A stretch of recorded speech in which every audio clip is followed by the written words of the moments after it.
ராஜ அரண்மனை வாசல் உட்கார்ந்திருக்கிற யூதனாகிய மொர்தெகாய்க்கு நம்ம அரண்மனை வாசல்ல வாட்ச்மேனா இருக்கிறான் பாருங்க. எங்கிருந்து உயர்வு தாழ்மை உள்ளவனிடத்தில் வருது பாருங்க. அதுதான் தாழ்மை.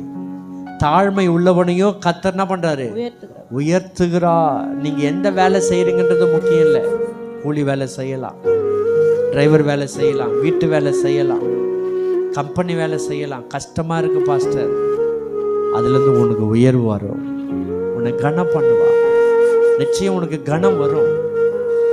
பாருங்க, நம்ம ராஜா அரண்மனையில் வாசல் உட்கார்ந்து இருக்கிற யூதனாகிய மொர்தெகாய்க்கு அந்த பிரகாரம் செய். நீ சொன்ன எல்லாவற்றிலும் ஒன்னும் கூட நீ தவறக்கூடாது. அல்லேலூயா சொல்லாமா? எதிரியை வச்சே தீர்மானிச்சுட்டார் ஆண்டவர். உயர்வு எங்கிருந்து வருது? எதிரியை வச்சே. அதனால நம்மளுக்கு எதிரி நம்மளுக்கு தேவைதான்.